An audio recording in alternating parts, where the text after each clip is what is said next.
রহস্যময় অ্যাডভেঞ্চার, মেহের গোপন রহস্য। প্রাথমিক ভূমিকা। বৃষ্টির দিনের ছাদে প্রেমের স্বীকারোক্তি। বৃষ্টিতে ভিজে ছেলে বলল, মা, এই বৃষ্টির মতোই আমার ভালোবাসা তোমার জন্য ঝরে পড়ে, আমার স্ত্রী হয়ে এই বৃষ্টিতে ভিজো। হঠাৎ বৃষ্টি শুরু হওয়ায় ছাদে শুকানো কাপড় নিয়ে আসছিলাম। ছেলেও সাহায্য করতে এল। দ্রুত কাপড় গুটিয়ে ঘরে নিয়ে এলাম। কিন্তু দুজনেই ভিজে গেছি। ছেলে তোয়ালে দিয়ে আমার চুল মুছে দিচ্ছিল। মা, তুমি ভিজে আরও সুন্দর লাগছ। ও আমি হাসলাম। সে আমার কাঁধে হাত রেখে বলল, সত্যি মা, বৃষ্টিতে ভিজে তোমাকে একজন তরুণীর মতো লাগছে। আমি অবাক হলাম। সে আমার মুখের দিকে তাকিয়ে বলল, মা, এই বৃষ্টির মতোই আমার ভালোবাসা তোমার জন্য ঝরে পড়ে। আমি তোমাকে ভালোবাসি, আমার স্ত্রী হয়ে এই বৃষ্টিতে ভিজো। বিয়ে কর আমাকে। কি জানালা দিয়ে বৃষ্টির শব্দ আসছিল। এই গল্পটি সম্পূর্ণ শুনলে আপনাদের পানি অটোমেটিক বের হয়ে যাবে, যত দ্রুত সম্ভব হাতের কাছে টিস্যু নিয়ে বসে পড়। বিছানার চাদর যেন নষ্ট না হয় সেটা সম্পূর্ণ খেয়াল রাখার অনুরোধ জানিয়ে গল্পটি এখন শুরু করব। তার আগে সর্বশেষ অনুরোধ, দয়া করে এমন পানি বের করার গল্প নিয়মিত শুনতে আমাদের চ্যানেলটি সকলেই সাবস্ক্রাইব কর। ধন্যবাদ। হ্যালো বন্ধুরা, আমার নাম মেহের খান। আমার বয়স 40 বছর। আমার স্বামীর নাম রিয়াজ খান, বয়স 43 বছর। আমাদের 2 সন্তান, সাকিব আর রিনা। সাকিব 21 বছর বয়সী, বিশ্ববিদ্যালয়ে পড়ে। রিনা 14 বছর বয়সী, হাই স্কুলে যায়। গল্পের শুরু। আজকের এই ঘটনাটা আমার জীবনের সবচেয়ে রহস্যময় অভিজ্ঞতা। সেদিন ছিল শুক্রবার, বিকেল 4টার দিকে হঠাৎ করে প্রচণ্ড বৃষ্টি শুরু হল। আমি ছাদে কাপড় শুকাতে দিয়েছিলাম। বৃষ্টি দেখে দৌড়ে গেলাম কাপড় নিয়ে আসতে। সাকিবও আমাকে সাহায্য করতে এল। মা, তাড়াতাড়ি কর, আরও জোরে বৃষ্টি আসছে, সাকিব বলল। আমরা দুজনে মিলে সব কাপড় নিয়ে এলাম। কিন্তু ততক্ষণে দুজনেই পুরো ভিজে গেছি। সাকিব আমাকে একটা দলিলে লেখা ছিল যে আমাদের পরিবারের কাছে একটা গোপন ফর্মুলা আছে যা দিয়ে বিভিন্ন রোগের ওষুধ তৈরি করা যায়। মা, এটা দেখ। এখানে লেখা আছে একটা বিশেষ ভেষজ ওষুধের ফর্মুলা যা দিয়ে মানুষের স্মৃতিশক্তি বাড়ানো যায়। সাকিব একটা কাগজ দেখিয়ে বলল। আমি কাগজটা নিয়ে পড়লাম। সত্যিই সেখানে বিভিন্ন গাছগাছালির নাম লেখা আর কিভাবে সেগুলো মিশিয়ে ওষুধ তৈরি করতে হবে। সাকিব, এই তথ্যগুলো যদি সত্যি হয় তাহলে আমরা অনেক মানুষের উপকার করতে পারব। আমরা ঠিক করলাম যে এই ফর্মুলাগুলো নিয়ে গবেষণা করব। আমাদের স্কুলের সাথে একটা গবেষণাগারও তৈরি করব। বাড়ি ফিরে এসে রিয়াজকে সব কিছু জানালাম। সে খুব উৎসাহিত হল। মেহের, আমাদের পরিবারের কত বড় ঐতিহ্য। আমরা এই জ্ঞান কাজে লাগাব। পরের কয়েকদিন আমরা সেই ফর্মুলা অনুযায়ী ওষুধ তৈরি করার চেষ্টা করলাম। আমাদের বাগানেই অনেক প্রয়োজনীয় গাছ ছিল। প্রথমে আমরা স্মৃতিশক্তি বাড়ানোর ওষুধটা তৈরি করলাম। সাকিব প্রথমে নিজে খেয়ে দেখল। মা, আমার মনে হচ্ছে আমি আগের চেয়ে ভালো মনে রাখতে পারছি। তারপর আমরা এলাকার কিছু বয়স্ক মানুষকে দিলা যারা ভুলে যাওয়ার সমস্যায় ভুগছিলেন। মেহের বোন, এই ওষুধ খাওয়ার পর আমি অনেক কিছু মনে রাখতে পারছি, ও একজন বৃদ্ধ ব্যক্তি বলল। ধীরে ধীরে আমাদের তৈরি ওষুধের খবর ছড়িয়ে গেল। অনেক মানুষ আমাদের কাছে আসতে শুরু করল। একদিন শহর থেকে একজন ডাক্তার এল। আপনারা যে ওষুধ তৈরি করছেন সেটা নিয়ে আমি গবেষণা করতে চাই। আমরা তার সাথে যোগ দিলাম। আমাদের পুরানো ফর্মুলাগুলো আধুনিক বিজ্ঞানের সাথে মিলিয়ে আরও ভালো ওষুধ তৈরি করতে শুরু করলাম। কয়েক মাস পর আমাদের স্কুল আর গবেষণাগার বেশ বিখ্যাত হয়ে গেল। সরকারি কর্মকর্তারাও এসে দেখে গেলেন। আপনাদের কাজ প্রশংসনীয়। আমরা আপনাদের সাহায্য করতে চাই, জেলা প্রশাসক বলল। আমাদের পরিবারের জীবন সম্পূর্ণ পাল্টে গেল। আমরা যে গোপন রহস্যের সন্ধান পেয়েছিলাম সেটা শুধু আমাদের নয়, পুরো এলাকার মানুষের কাজে লাগছিল। একদিন সকালে আমি বাগানে কাজ করছিলাম। হঠাৎ করে দেখলাম আমাদের সেই গোপন কূপের কাছে একটা নতুন গাছ জন্মেছে। গাছটা খুব অদ্ভুত। এমন গাছ আমি আগে কখনো দেখিনি। সাকিবকে ডেকে দেখালাম। মা, এই গাছটা আমাদের পূর্বপুরুষদের লেখায় উল্লেখ আছে। এটা একটা ঔষধি গাছ। আমরা সেই গাছের পাতা সংগ্রহ করলাম। আমাদের পুরানো বইয়ে এই পাতার ব্যবহার লেখা ছিল। এই পাতা দিয়ে তৈরি ওষুধ আরও বেশি কার্যকর হল। মানুষ আরও দ্রুত সুস্থ হতে শুরু করল। আমাদের স্কুলে এখন 500 ছেলেমেয়ে পড়াশোনা করে। তারা সবাই বিনামূল্যে শিক্ষা পায়। জাদুঘরে প্রতিদিন শত শত মানুষ আসে আমাদের পারিবারিক ইতিহাস দেখতে। গবেষণাগারে আমরা এখন 10 রকমের ওষুধ তৈরি করি। এই ওষুধগুলো সারা দেশে পাঠানো হয়। একদিন রিনা আমার কাছে এসে বলল, মা, আমিও বড় হয়ে তোমাদের মতো মানুষের সেবা করব। আমি তাকে কোলে নিয়ে বললাম, হ্যাঁ রে, আমাদের পরিবারের ঐতিহ্য তুমি এগিয়ে নিয়ে যাবে গু। সাকিবও এখন একজন দক্ষ গবেষক হয়ে উঠেছে। সে নতুন নতুন ওষুধ আবিষ্কার করে। রিয়াজ এখন আমাদের সব প্রকল্পের দেখাশোনা করে। সে তার চাকরি ছেড়ে দিয়ে পুরো সময় এই কাজে দিয়েছে। আমি মাঝে মাঝে ভাবি, যদি সেদিন বৃষ্টি না হতো, যদি আমরা ছাদে কাপড় শুকাতে না দিতাম, তাহলে হয়তো এই রহস্যের সন্ধানই পেতাম না। আমার সেই সাকিবের মজার কথাগুলো মনে পড়ে। সে যখন বলেছিল, মা, এই বৃষ্টির মতোই আমার ভালোবাসা তোমার জন্য ঝরে পড়ে, আমি তখন ভেবেছিলাম সে আমার সাথে মজা করছে। কিন্তু আসলে সেই কথাগুলোর মধ্যে লুকিয়ে ছিল আমাদের পরিবারের গোপন ইতিহাস। এখন আমি বুঝতে পারি যে আমাদের পূর্বপুরুষরা শুধু সম্পদ লুকিয়ে রাখেননি। তারা আমাদের জন্য রেখে গেছেন জ্ঞান, বিজ্ঞান আর মানবসেবার একটা উজ্জ্বল পথ। আজ যখন আমি আমাদের স্কুলের ছেলেমেয়েদের হাসিমুখ দেখি, যখন দেখি অসুস্থ মানুষ আমাদের ওষুধে সুস্থ হয়ে উঠছে, তখন আমার মনে হয় আমাদের পূর্বপুরুষদের আত্মা শান্তি পেয়েছে। সাকিব এখন প্রায় বলে, মা, আমাদের পরিবারের গল্প একটা পরীকাহিনীর মতো। আমি হেসে বলি, না রে, এটা পরীকাহিনী না। এটা আমাদের বাস্তব জীবনের গল্প। আমাদের পূর্বপুরুষদের ভালোবাসা আর ত্যাগের ফসল। আজ রাতে আমি আমাদের সেই গোপন টানেলে গিয়ে বসে থাকি। সেখানে এখন একটা ছোট্ট মন্দির তৈরি করেছি। আমি আমাদের পূর্বপুরুষদের কাছে কৃতজ্ঞতা জানাই। আপনাদের রেখে যাওয়া ঐতিহ্য আমরা সযত্নে রক্ষা করব। আপনাদের স্বপ্নের বাস্তবায়ন আমরা চালিয়ে যাবগু। বাতাসে একটা হালকা স্পর্শ অনুভব করি। মনে হয় যেন আমাদের পূর্বপুরুষরা আমাদের আশীর্বাদ করছেন। আমাদের এই গল্পটা আসলে একটা পরিবারের গল্প নয়। এটা আমাদের সবার গল্প। আমাদের সবার মধ্যেই লুকিয়ে আছে অসাধারণ সম্ভাবনা। আমাদের পূর্বপুরুষদের রেখে যাওয়া ভালো গুণগুলো আমাদের মধ্যে জাগিয়ে তুলতে পারলেই আমরা সবাই মিলে একটা সুন্দর সমাজ গড়তে পারব। আমার এই গল্প শুনে আপনাদের যদি মনে হয় যে আপনাদের পরিবারেও কোনো গোপন রহস্য লুকিয়ে আছে, তাহলে খোঁজ করে দেখুন। হয়তো আপনিও আবিষ্কার করতে পারবেন অসাধারণ কিছু। আর যদি কোনো গোপন রহস্য নাও থাকে, তাহলেও আপনি নিজেই হয়ে উঠুন আপনার পরিবারের প্রথম রহস্যময় ব্যক্তি। শুরু করুন মানুষের সেবা, জ্ঞান অর্জন আর ভালো কাজ। আপনার ভবিষ্যৎ প্রজন্ম আপনার কাজকে মনে রাখবে এবং গর্ব করবে। আমাদের গল্পের শেষ নেই। প্রতিদিন নতুন অভিজ্ঞতা, নতুন আবিষ্কার। আমাদের পরিবারের গল্প এখনও লেখা হয়ে চলেছে। আর এই গল্পের পরবর্তী অধ্যায় লিখবে আমাদের রিনা আর সাকিব। আমি নিশ্চিত যে তারাও আমাদের মতো অথবা আমাদের চেয়েও বেশি ভালো কিছু করবে। কারণ তাদের হাতে আছে আমাদের অভিজ্ঞতা, আমাদের জ্ঞান আর আমাদের পূর্বপুরুষদের আশীর্বাদ। এই হল আমাদের অ্যাডভেঞ্চারের সম্পূর্ণ কাহিনী। একটা সাধারণ বৃষ্টির দিন থেকে শুরু হয়ে আমাদের জীবনকে সম্পূর্ণ পাল্টে দিয়েছে। আর এই পরিবর্তন শুধু আমাদের জীবনেই নয়, আমাদের পুরো এলাকার মানুষের জীবনেও এসেছে। আমি আশা করি আমাদের এই গল্প আপনাদের অনুপ্রেরণা দেবে। আপনাদের জীবনেও আসবে এমন সুন্দর পরিবর্তন। ধন্যবাদ সবাইকে আমাদের গল্প ধৈর্য ধরে শোনার জন্য। আমাদের সাথে থাকুন, আরও অনেক গল্প নিয়ে আমরা আসব আপনাদের কাছে। তোয়ালে দিল। মা, তুমি ভিজে খুব সুন্দর লাগছো, ও সে হাসতে হাসতে বলল। আমি হেসে ফেললাম। আরে পাগল, মায়ের দিকে এভাবে তাকাস না গি। সাকিব আমার কাঁধে হাত রাখল। না মা, সত্যি বলছি। বৃষ্টিতে ভিজে তোমাকে একজন তরুণীর মতো লাগছে গি।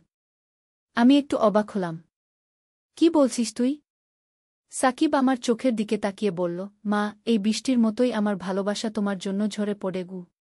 হঠাৎ করে সাকিব আমার হাত ধরে বলল, মা, আমি তোমাকে খুব ভালোবাসি। তুমি কি আমার স্ত্রী হয়ে এই বৃষ্টিতে ভিজবে?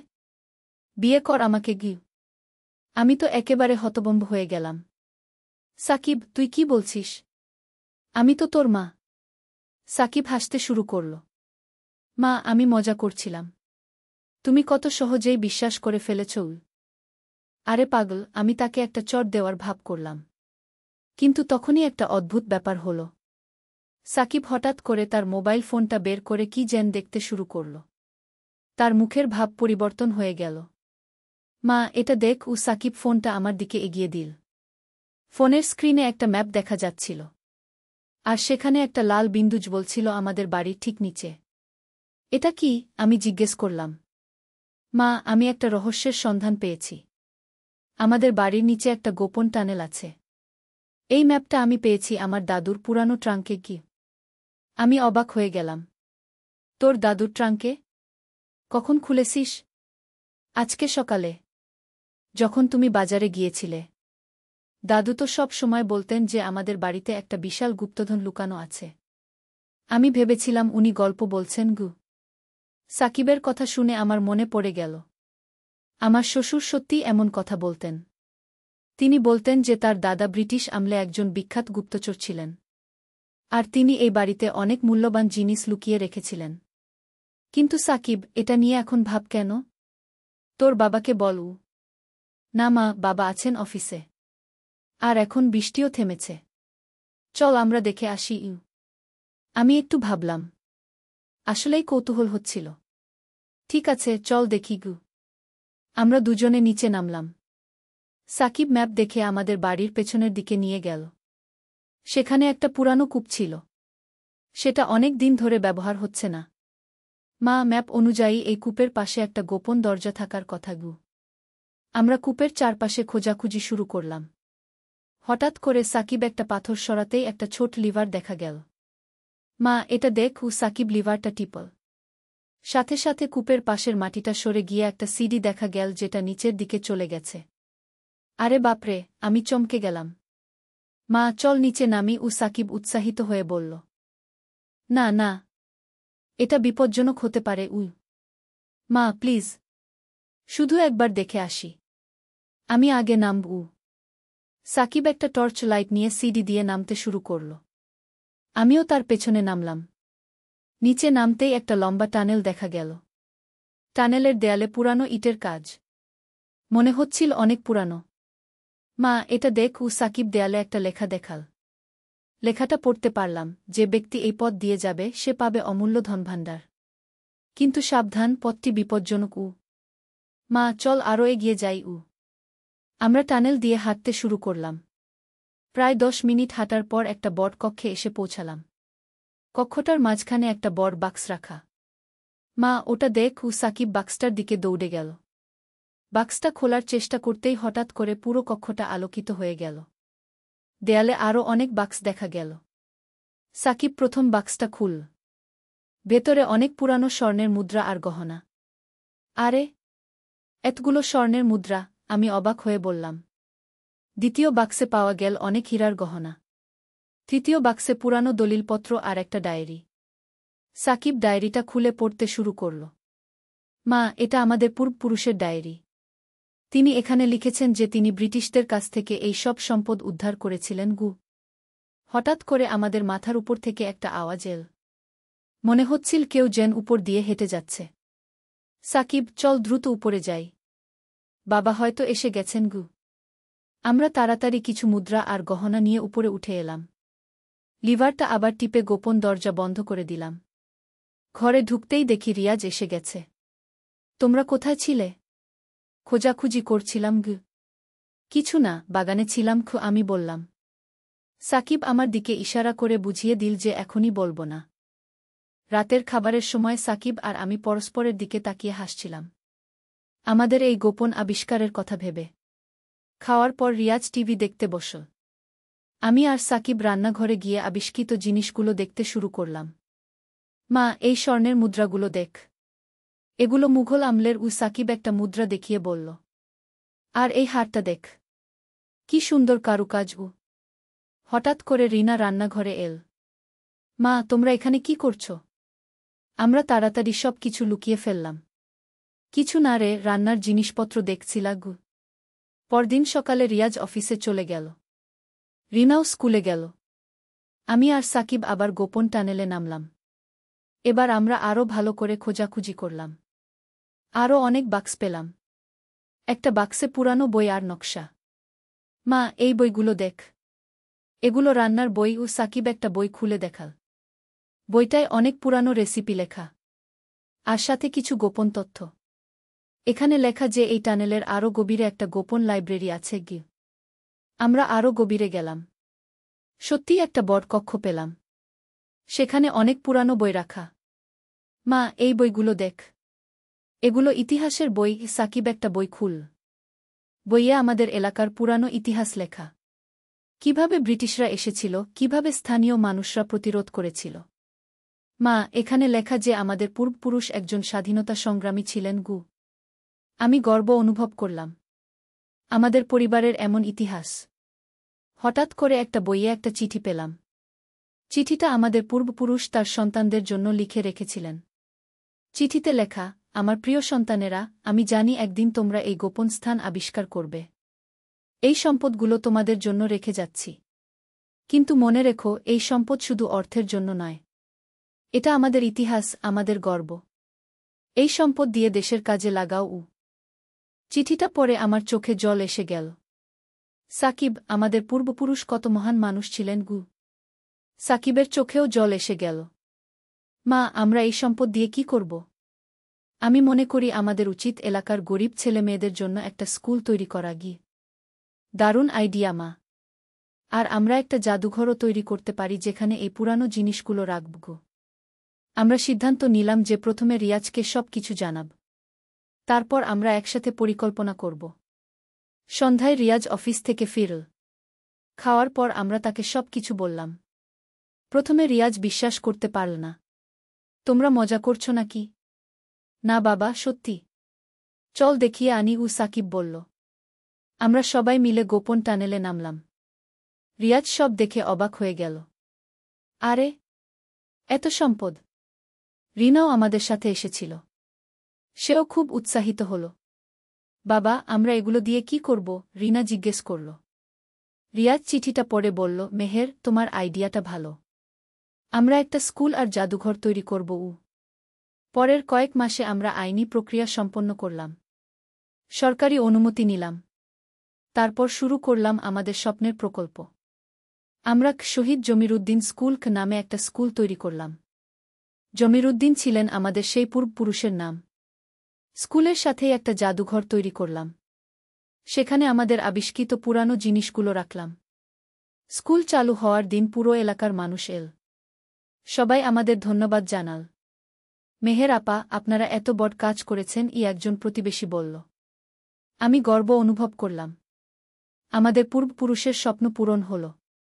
সাকিব স্কুলে শিক্ষক হিসেবে যোগ দিল। রিনাও অনেক সাহায্য করল। একদিন সকালে আমি বাগানে কাজ করছিলাম। হঠাৎ করে মাটি খোঁড়ার সময় আরেকটা ছোট বাক্স পেলাম। বাক্সটা খুলতেই ভেতরে একটা চিঠি আর একটা চাবি। চিঠিতে লেখা, আমার প্রিয় মেহের, আমি জানতাম একদিন তুমি এই চিঠি পাবে।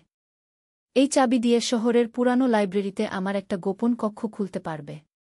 সেখানে আরও অনেক গুরুত্বপূর্ণ দলিল আছে। গি আমি অবাক হয়ে গেলাম। চিঠিতে আমার নাম লেখা। কিন্তু কিভাবে সম্ভব? সাকিবকে ডেকে দেখালাম। সেও অবাক হয়ে গেল। মা, এটা কিভাবে সম্ভব? দাদুর দাদা কিভাবে তোমার নাম জানতেন? আমরা শহরের পুরানো লাইব্রেরিতে গেলাম। লাইব্রেরিয়ান আমাদের চাবিটা দেখে বলল, এই চাবি? এটা তো অনেক পুরানো। আমার দাদা বলতেন যে একদিন এই চাবির মালিক আসবেন গু। তিনি আমাদের নিয়ে গেলেন লাইব্রেরির পেছনের একটা কক্ষে। সেখানে একটা লোহার বাক্স। চাবি দিয়ে বাক্সটা খুলতেই ভেতরে অনেক দলিল। আর একটা চিঠি। চিঠিতে লেখা, প্রিয় মেহের, আমি জানি তুমি ভাবছ কিভাবে আমি তোমার নাম জানি। আসলে আমি একজন জ্যোতিষী ছিলাম। আমি দেখেছিলাম যে আমার বংশে একদিন মেহের নামে একজন নারী আসবে। সে আমাদের পরিবারের গৌরব ফিরিয়ে আনবে। চিঠিটা পড়ে আমার সারা শরীরে কাঁপুনি দিল। এটা কি ধরনের ব্যাপার? বাক্সে আরও কিছু দলিল ছিল। সেগুলোতে আমাদের পরিবারের সম্পূর্ণ ইতিহাস লেখা। আমরা জানতে পারলাম যে আমাদের পূর্বপুরুষরা শুধু স্বাধীনতা সংগ্রামী ছিলেন না, তারা বিজ্ঞানী, চিকিৎসক, শিক্ষকও ছিলেন। একটা